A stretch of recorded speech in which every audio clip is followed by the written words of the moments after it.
বলমারীতে নারী শ্রমিকের রহস্যজনক মৃত্যু, সাবেক স্বামীর বিরুদ্ধে পরিকল্পিত হত্যার অভিযোগ।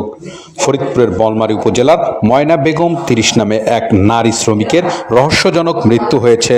নিহতের পরিবারের অভিযোগ, তার প্রথম স্বামী শরীফুল মল্লিক অপহরণ করে অমানবিক নির্যাতনের মাধ্যমে তাকে হত্যা করেছে। ঘটনার পর থেকেই অভিযুক্ত শরীফুল পলাতক। বৃহস্পতিবার ১ মে দুপুরে পুলিশ উপজেলার দাঁতপুর গ্রাম থেকে ময়নাকে আশঙ্কাজনক অবস্থায় উদ্ধার করে। পরে ফরিদপুর মেডিকেল কলেজ হাসপাতালে নেওয়ার পর রাত ১০টার দিকে চিকিৎসাধীন অবস্থায় তিনি মারা যান। নিহত ময়না বেগম দাঁতপুর গ্রামের ইউনুস শেখের মেয়ে।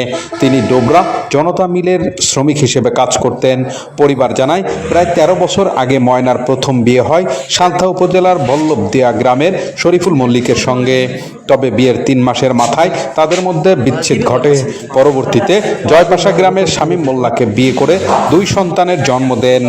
শামীম হৃদরোগে আক্রান্ত হয়ে মারা গেলে গত বছরের ২৫ মে ২০২৪-এ তিনি তৃতীয় বিয়ে করেন চুয়াডাঙ্গার জীবননগর উপজেলার জামাল হোসেনকে।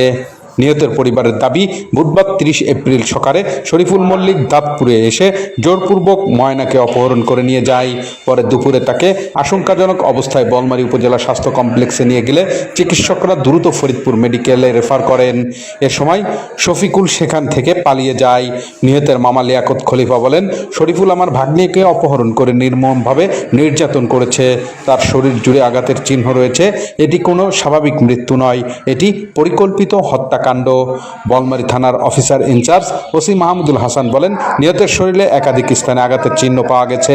প্রাথমিকভাবে এটি হত্যাকাণ্ড বলে মনে হচ্ছে। লিখিত অভিযোগ পেলে প্রয়োজনীয় আইনগত ব্যবস্থা নেওয়া হবে। পুলিশ জানিয়েছে, মরদেহ ময়নাতদন্তের জন্য শুক্রবার সকালে ফরিদপুর মেডিকেল কলেজ হাসপাতাল মর্গে পাঠানো হবে। অভিযুক্ত শরীফুল মল্লিককে গ্রেফতারের চেষ্টা চলছে। RBT news.